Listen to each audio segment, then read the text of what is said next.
gaji suami punya istri, gaji istri ya punya istri Punya lah. istri. Iya. Nah itu tuh gimana tuh Kak? Ada kemarin Prilly Latukonsina bilang kan Kak ya, Iya. cewek independen itu sekarang banyak gitu kan. Tapi cowok mapan sedikit. Nah itu Hargai pendapatan orang seberapa, kita kan nggak tahu mereka udah sebekerja keras apa gitu loh sehingga mereka mendapatkan segitu penghasilannya. Kita nggak tahu waktu apa yang mereka korbankan. Kita tidak tahu bahwa mungkin mereka nggak tidur untuk bekerja kayak gitu. ngomongin jumlah anak kita berapa itu udah wajar nggak sih Kak? Apa ntar aja pas menikah ngomongin jumlah anak?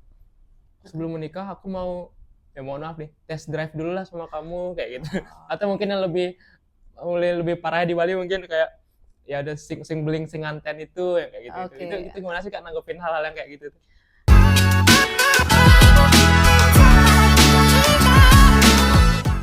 Hai semuanya, selamat datang di K-Pod, podcast bareng aku Krishna Yoga.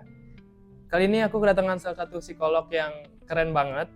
Dia udah berkecimpung di dunia psikolog kurang lebih 7 tahun dan udah sering banget diundang di berbagai macam stasiun TV kayak Kompas TV, RRI Radio, dan juga aktif banget menjadi speaker di berbagai macam instansi pemerintahan. Langsung aja kita sambut Ida Ayu Gede Bintang Praba Dewi. Halo semuanya, salam kenal. Nama saya Ida Ayu Gede Bintang Praba Dewi. Kalian boleh panggil saya dengan sebutan Kak Bintang. Hai Kak Bintang, apa kabar nih? Halo, baik, kabar baik. Oke, baik ya.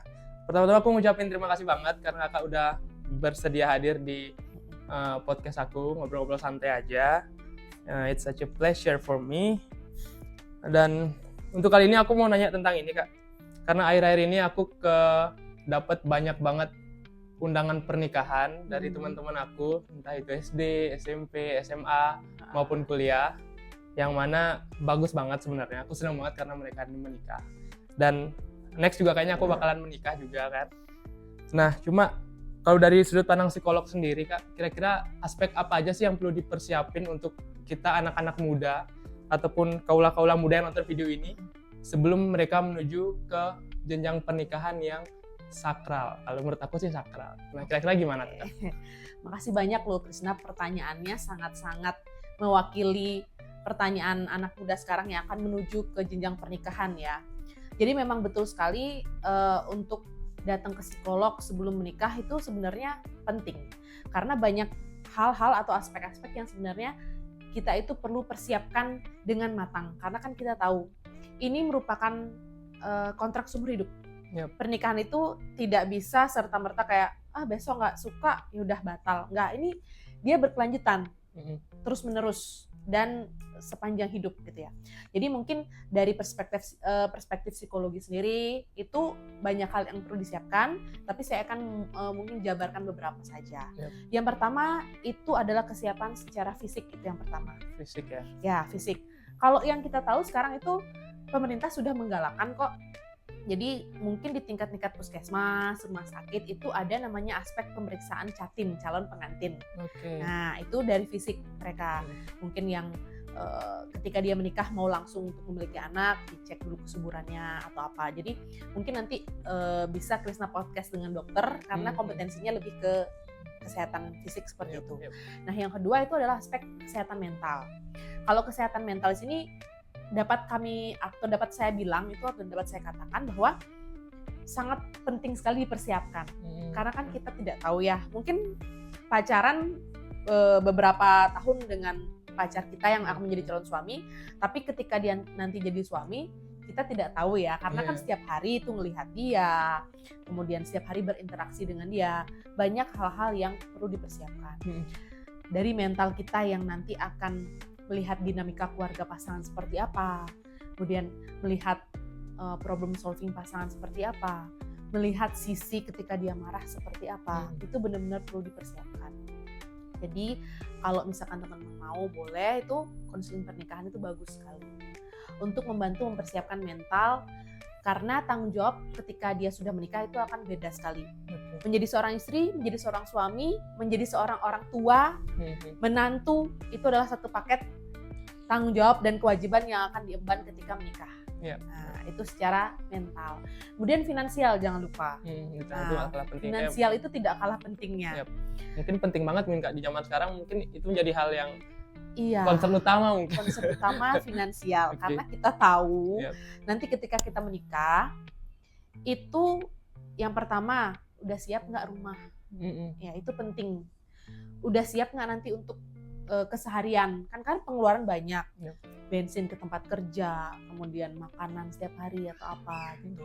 Itu perlu dipersiapkan finansial. Kemudian nanti siapa yang akan menyusun anggaran, kemudian siapa yang akan menulis pemasukan atau pengeluaran, siapa yang akan mempersiapkan dana darurat.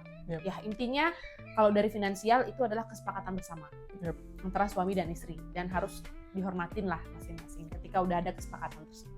Oke. Nah berarti menurut Kakak seberapa penting sih buat kita terbuka masalah mungkin gaji atau penghasilan, entah itu yang cewek atau yang cowok, apakah kita terbukanya itu pas nanti aja lah, pas kita udah nikah aja lah aku terbuka gajiku berapa, penghasilanku, apakah pas mau akan menikah itu udah bisa kalau kita untuk terbuka masalah ini? Oke.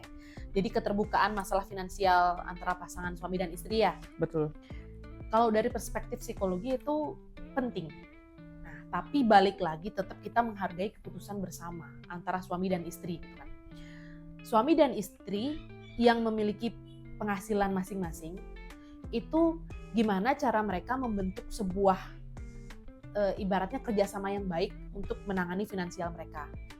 Ada contohnya suami dan istri yang ya udah gaji kamu yang pegang, gaji kamu aku yang megang, tapi kita sama-sama tahu. Yep.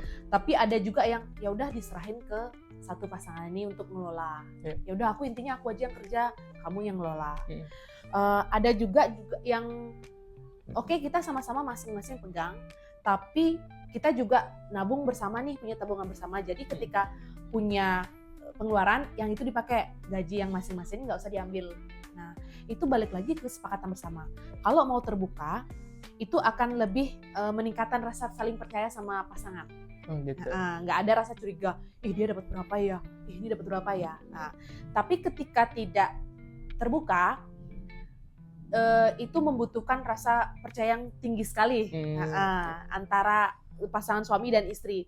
Jadi kayak tingkat kepercayaannya tuh sudah masa bodoh dengan bukan masa bodoh ya, dalam artian lebih ke ya udah kamu segitu gajinya saya percaya, yang penting kamu tetap memenuhi kebutuhan sebagai seorang suami atau kebutuhan seorang istri gitu.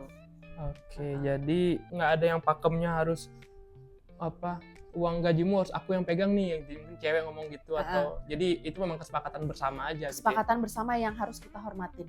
Oke. Tapi lebih baik itu dibicarakan di awal. Ya. Nah lalu ini Kak, karena ini persiapan pernikahan, gitu, otomatis pasti ada biaya untuk pernikahan ya Kak. Nah itu untuk biaya pernikahan yang kita tahu zaman sekarang itu mungkin nggak sedikit ya, mungkin bisa sampai 3 digit gitu kan. Iya. Nah itu kira-kira gimana sih Kak? Proporsional baiknya biasanya itu cowok aja kah yang menanggung semua biaya pernikahan dan lain-lainnya, atau cewek juga perlu, atau gimana sih Kak sebenarnya yang baik gitu? Kalau masalah baik atau yang oke itu kan standar masing-masing gitu ya. Kalau kita tarik lagi ke belakang ke yang tradisional atau yang masih terlalu keras menganut sistem patriarki, itu memang cowok yang semua mengeluarkan biaya.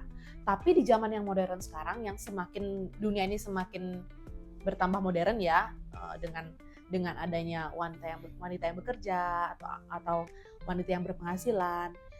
Jadi mereka itu antara si pasangan si cowok dan cewek ini punya kesepakatan bahwa ya udah saya juga yang cewek ini bilang ya udah saya juga ikut bantu dong, karena ini kan juga pernikahan saya ikut andil gitu loh. Jadi itu balik lagi sebenarnya tergantung bagaimana sih ngomong di awal tuh loh. Kalau yang cowok yang mau membiayai semuanya, it's okay gitu loh. Tapi kalau misalkan cewek mau ikut, bukan bantu, masalahnya kayak saya ikut dong, saya nyumbang ini, atau enggak saya yang membiayai ini gitu. Kalau misalkan cowoknya oke, ya nggak masalah. Selama mereka menyepakati biayanya segini ya. Dan juga selama bahwa yang cewek dan cowok tahu bahwa pengeluarannya adalah tidak lebih dari ini. Kemudian apa yang kita dapat seperti ini, pokoknya impiannya pernikahan impian yang mereka dapat deh. Gitu. gitu. Jadi nggak pakem bahwa si cowok yang harus semuanya membiayai, tapi nggak pakem juga si cewek juga harus ikut bantu. Tergantung balik lagi. Baik lagi ya. Karena kepuasan setiap orang beda-beda, kemudian budaya, kemudian lingkungan setiap orang beda-beda. Oke, jadi banyak faktor banget kayak nggak bisa. Banyak sekali. Ya sih, kemampuannya juga kita nggak bisa juga maksain. Siapa tahu cewek yang lebih kaya gitu kan mau biayain semua juga nggak masalah gitu kan. Nggak masalah. Nah, jadi, nah, balik lagi ke masalah ini Kak, gaji. Gimana tuh menurut Kakak yang udah nikah juga gitu, dari pernah psikolog juga gimana sih? Nah, sekarang saya balik tanya, kalau Krisna sendiri gimana? Menurut Krisna gimana? Kalau menurut saya, karena saya belum menikah ya, saya belum ngomongin itu juga. Oh gitu, belum ya. Tapi nanti next bakal diomongin. Makanya betul. Oke, jadi di tempat praktek saya tuh banyak sekali orang yang konseling yang sudah menikah nih ya. Salah satu masalah atau sumber utama masalah mereka itu adalah finansial pasti. Karena tidak adanya keterbukaan masalah gaji sama pasangan masing-masing. Atau ada seorang suami yang ngerasa kebanggaannya atau pride-nya itu terluka ketika melihat si istri itu lebih melesat tinggi karirnya, gajinya lebih banyak atau apa gitu loh. Di sini sebenarnya yang dibutuhkan adalah saling mendukung, kan gitu ya. Iya.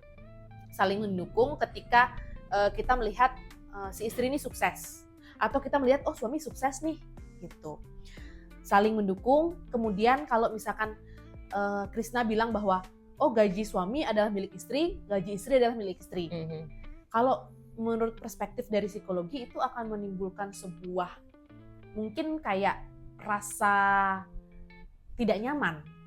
Karena kalau masalah uang itu, kita ngomongin masalah uang ya, itu kita harus siap sedia dengan perasaan cemas, perasaan aman atau tidak aman. Karena kenapa? Uang itu kan bukan suatu hal yang menetap gitu ya.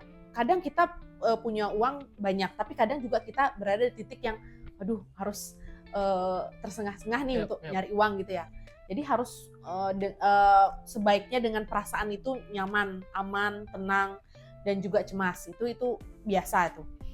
Kalau misalkan kita ngomong masalah yang tadi itu, uang suami milik suami, uang istri milik istri, kalau dari pandangan saya itu kurang bagus sendiri. Tapi balik lagi orang-orang punya pandangan beda-beda kan. Orang ada yang ya udah orang karena saya ngelola sebagai istri, uang suami udah milik saya. Terus karena saya bekerja dan suami mengizinkan saya pakai uang saya, nggak masalah gitu loh.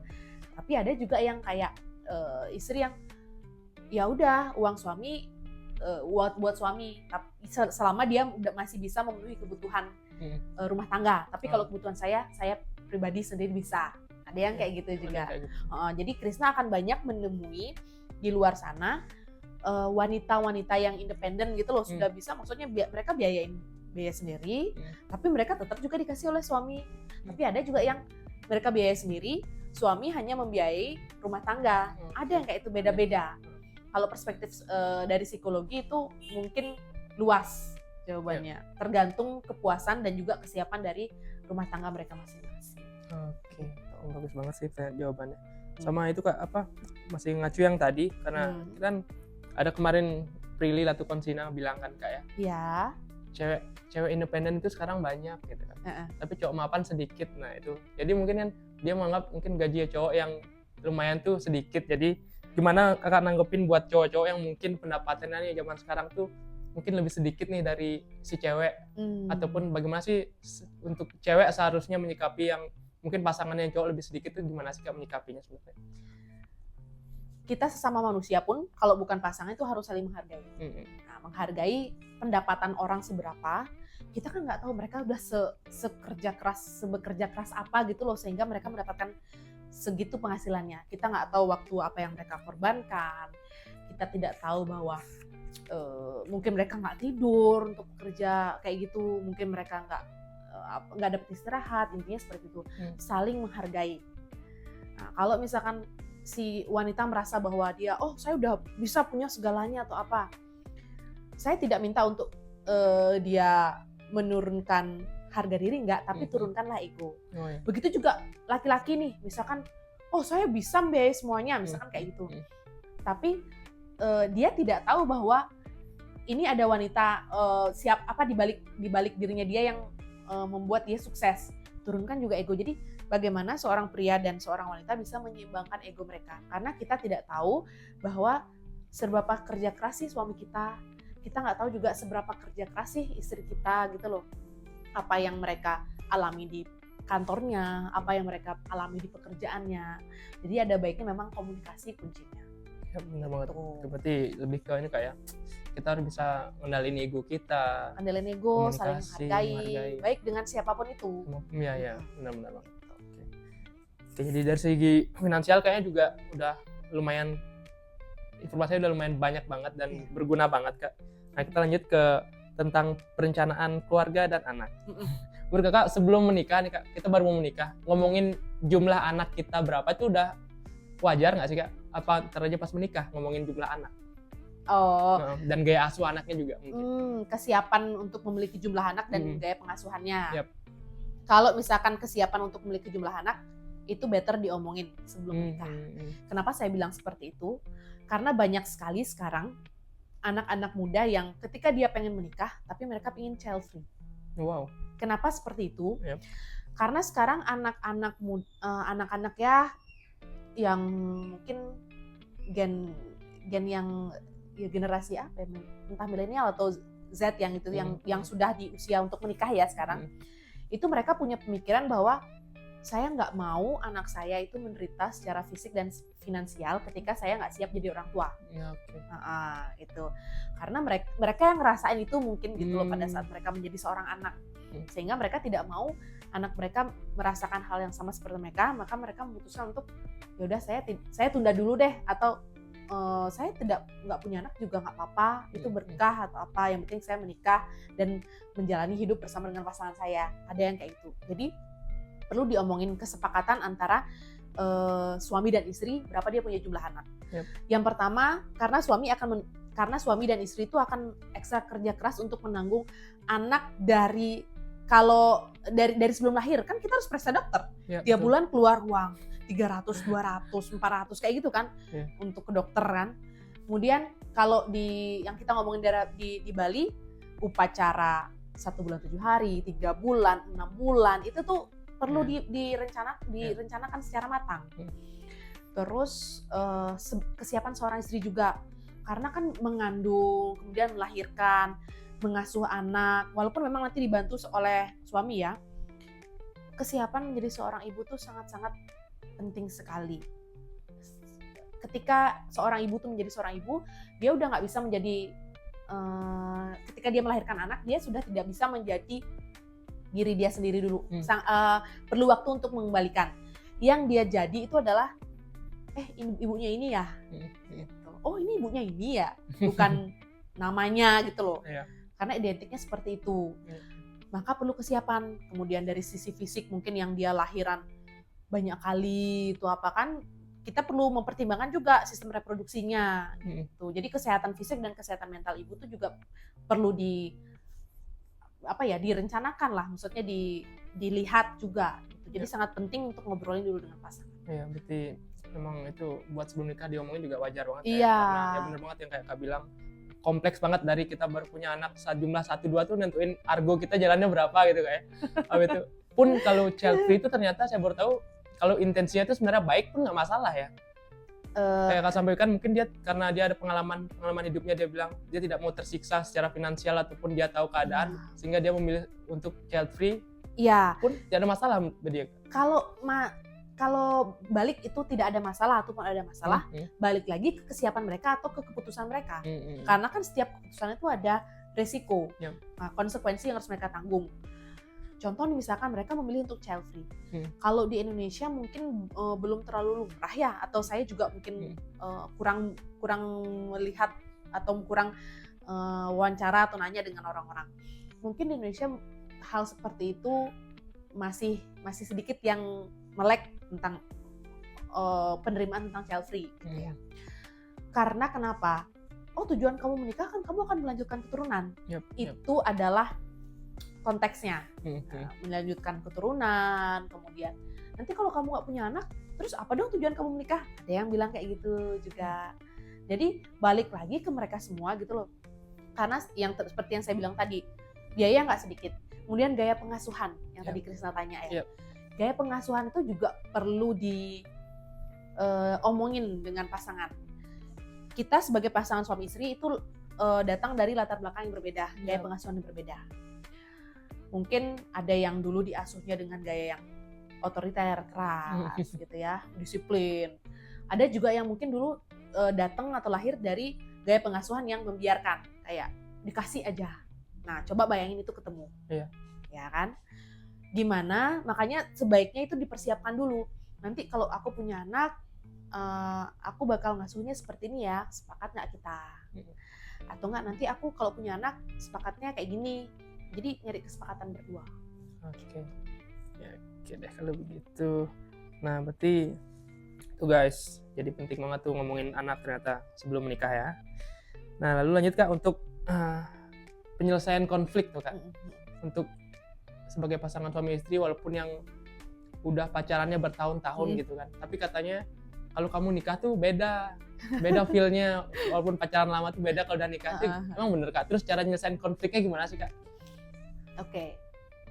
Kalau Krisna kan juga udah pacaran kan lama kan?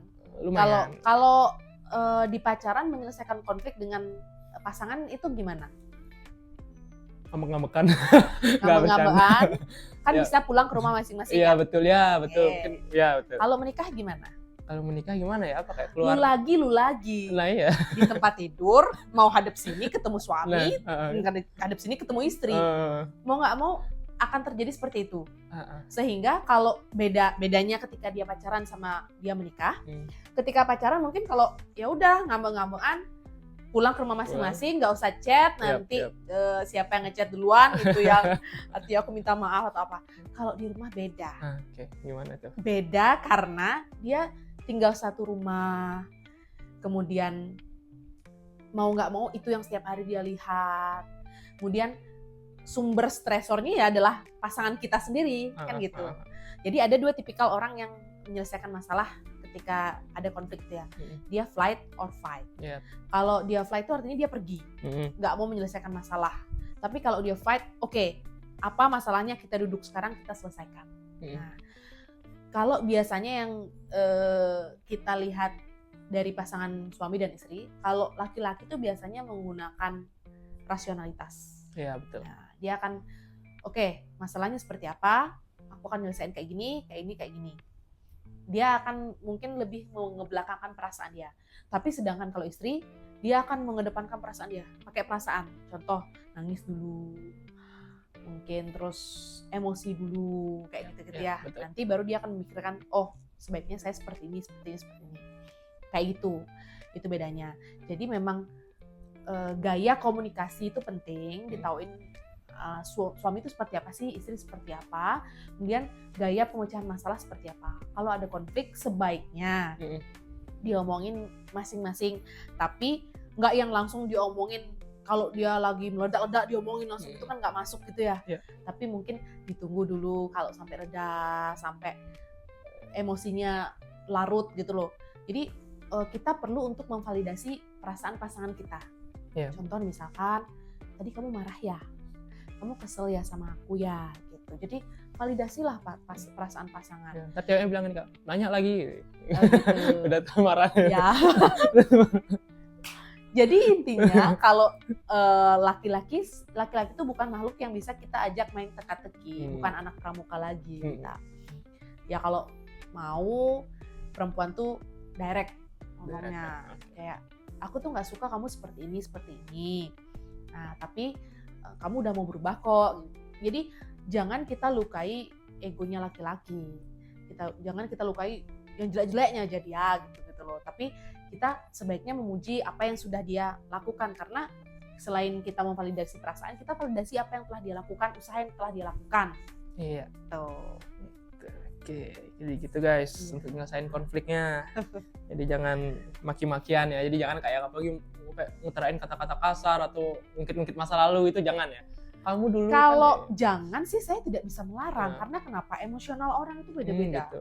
Ada mungkin orang yang kayak Krisna tahu fenomena gunung es ya. Jadi dia itu suka mendem. Sekalinya dia terpecik, gitu, Hmm. langsung dah kita melihat ya marah-marah, Oh, oke. ngeluarin kata-kata kasar gitu, karena dia itu terbiasa memendam dan tidak biasa bercerita kepada orang lain, sehingga pada saat dia kena sedikit aja masalah atau udah nggak tahan lagi, dia akan seperti gunung yang meletus. Oke. Jadi Gitu. dipendam-pendam juga nggak baik ya. Nggak baik Jadi juga. kalau istrinya mendem tuh bahaya juga. Jadi mending biarin aja dia marah gitu kan. Jadi biar dia meluapkan daripada mendem bahaya juga sih. Yang sekarang banyak juga sih gitu Mbak, penemuin kayak ya dari orang lain sih aku perhatiin dia kayak mendem tahu-tahu kayak istrinya stres, kayak malah Ya. linglung gitu kan. Jadi Ya, mm, terus juga mungkin suaminya mendem-mendem juga ya, karena mungkin ada istri yang terlalu cerewet misalkan gitu ya, suaminya mendem sehingga udah sampai tidak tahan lagi, akhirnya marah meledak-ledak. iya. Jadi setiap suami atau istri tuh dia punya emosi masing-masing. Oke, thank you. Ya. Oke, tadi udah selesai masalah konflik-konflik. Sekarang kita ke part yang agak mungkin yang penonton juga tertarik sama ini, Mbak. Mm-mm. Tentang keintiman dan seksual. Iya. Cie, gitu. Heeh. Oke, jadi, nah itu kan tabu nggak sih Mbak ngomongin kayak gitu Mbak sebelum menikah? Mm-mm. Nah, terus itu kalau kita mau ngomongin kayak gitu Kak, Ya. cara mulai pembicaraan itu kayak gimana sih? Kalau Krisna bilang tabu atau enggak, itu mungkin untuk orang dewasa itu sudah tidak terlalu tabu ya. Tapi kalau bisa kita berbicara di Indonesia sekarang, pendidikan seks itu kan masih belum digalakkan, masih belum terlalu digalakkan, walaupun sudah ada beberapa. Tapi menurut saya itu sebenarnya penting. Jadi bagaimana sejak kecil dia diajarin penggunaan alat kontrasepsi, mungkin yang kayak gitu-gitu ya. Nah, tapi ini kan konteksnya sekarang pada saat dia mau menikah nih, untuk menceritakan bahwa atau aktivitas seksual, karena ketika menikah aktivitas seksual itu sudah aktif, gitu ya, baik dari si pasangan laki-laki maupun pasangan perempuan. Nah, seperti yang saya bilang tadi, yang check up masalah kesehatan itu loh, itu kan nanti bakal dilihat. Mungkin yang mau cepat punya anak, program punya anak, kemudian dicek mungkin rahimnya atau apa, terus yang cowok mungkin dicek apakah di penisnya itu ada kelainan atau apa gitu. Itu memang perlu diomongin. Okay. Itu perlu diomongin. Terus aktivitas seksualnya, kita sebaiknya tahu bahwa ini orang aktivitas seksualnya dia sukanya seperti apa, karena kan itu penting sekali, karena salah satu yang menjadi tonggak pernikahan, komunikasi, toleransi, dan juga aktivitas seks. Jadi ya itu perlu diomongin. Okay. Ibaratnya kalau orang yang ibaratnya kayak gini, ada bara api yang tidak dikasih minyak tanah, itu kan pasti akan redup ya. Jadi aktivitas seksual itu yang menggairahkan tuh akan meningkatkan keintiman dengan pasangan, sehingga itu akan menyebabkan trust ke pasangan, kemudian kayak dia akan jatuh cinta setiap kali deh antara si pasangan suami dan istri itu ketika aktivitas seksnya itu bagus gitu loh. Tapi kalau misalkan, makanya ketika orang punya anak nih ya, ketika orang punya anak biasanya kan pasangan itu kan pasti akan fokus ke anak masing-masing. Tapi jangan lupa bahwa ini ada pasangan yang masih menunggu untuk bisa kayak pacaran gitu dah lagi, intinya gitu. Jadi kayak mungkin dalam 1 minggu berapa kali melakukan hubungan seksual, itu sangat penting sekali untuk dibicarakan. Maksudnya itu sangat penting untuk kita tahu bahwa keaktifannya itu seberapa jauh. Mungkin dari suami bilangnya, oh, saya tuh sukanya kayak gini loh, tapi dari istri bahwa, aduh, kalau aku sukanya yang kayak gini kayak gitu. Bagus untuk dibicarakan supaya nanti pas nikah tuh sama-sama tahu. Gitu. Sama ini Kak, satu Kak, sama apa sih? Kan ya nggak tahu ya, mungkin di mana-mana kali ya. Fenomena yang ya sebelum menikah aku mau, ya mohon maaf nih, test drive dulu lah sama kamu kayak gitu. Atau mungkin yang lebih parah di Bali mungkin kayak ya ada sing beling sing anten itu ya kayak gitu. Itu gimana sih Kak nanggepin hal-hal yang kayak gitu? Ya, saya juga banyak mendengar ya hal seperti itu. Nah, kalau masalah dibilang itu salah atau benar, itu kan bukan kuasa saya untuk bilang itu salah atau benar. Tapi setiap orang tuh punya prinsip masing-masing. Jadi itu balik lagi ke prinsip yang pertama, sama apakah nih orang punya kesiapan nggak sih dengan hal seperti itu. Ketika dia pacaran, kemudian dia melakukan hubungan seperti itu, dia udah tahu dong konsekuensinya seperti apa. Intinya pada saat si pasangan ini melakukan hal yang hubungan suami istri gitu ya misalkan, dia udah tahu nih, next kalau misalkan pasangan saya hamil, bisa nggak saya bertanggung jawab? Kemudian nanti kalau misalkan pasangan saya ya mungkin belum hamil atau apa, tapi karena saya sudah melakukan sama dia, saya harus terus sama dia. Kan ada yang pikiran kayak gitu. Jadi balik lagi ke kesiapan dan kamu tahu tuh itu udah konsekuensinya seperti apa ketika kamu melakukan hubungan seksual. Intinya itu. Oke. Tapi apakah itu artinya kita membenarkan atau bagaimana, Kak? Tidak ada benar ataupun tidak ada salah kalau yang di sini. Kenapa saya bilang seperti itu? Karena saya tidak bisa menjudge kenapa orang melakukan hal seperti itu, maksudnya sebelum menikah gitu loh. Mungkin ada alasan-alasan tertentu yang dia lakukan sehingga dia seperti itu gitu kan. Tapi ada juga yang mungkin kayak udah nggak tahan atau apa kan, balik lagi ke emosional dan hasrat orang masing-masing gitu. Kalau masalah salah atau benar itu tidak bisa kita menjustifikasi, karena kalau menurut dia benar belum tentu buat kita benar, menurut dia salah belum tentu buat kita salah kan gitu. Jadi balik lagi ke konsekuensi yang harus dia tanggung. Ya itu sih. Jadi at the end sih siap nggak sama konsekuensinya ya, Kak? Ya siap tidak sama konsekuensi ketika kamu misalkan umur 17 sudah melakukan hal itu dan pasangan kamu hamil misalkan. Mungkin ada keluarganya happy, udah nikah aja. Tapi mungkin ada, aduh belum sekolah, belum selesai sekolah, belum kerja, mau dikasih apa anak. Karena biaya anak itu tidak murah. Betul. Tuh. Intinya seperti itu. Kita udah siap belum menanggung secara psikis anak itu. Terus kita ngambil ngambil anak orang. Kemudian udah siap belum secara finansial kita. Gitu. Keren banget guys jawaban-jawabannya.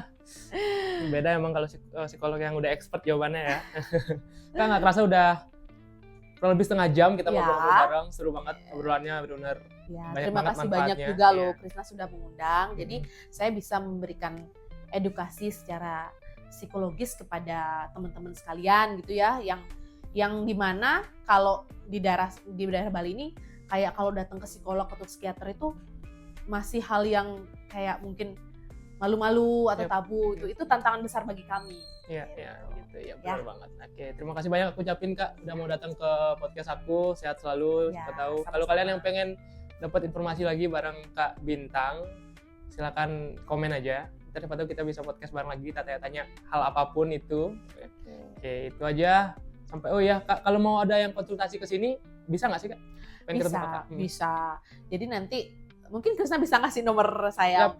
Gitu nanti aku kasih di deskripsi ya, lokasi. Jadi saya membuka praktek pribadi juga. Saya juga kebetulan bekerja di rumah sakit sebagai psikolog klinis gitu ya. Yang jadi teman-teman kalau misalkan yang mau konseling itu bisa datang ke saya. Jadi nanti di WA aja dulu, kita buat janji sesuai perjanjian. Oke deh, terima kasih banyak Kak. Kalau gitu kita sampai jumpa di kesempatan berikutnya ya. Oke. Bye. Dadah.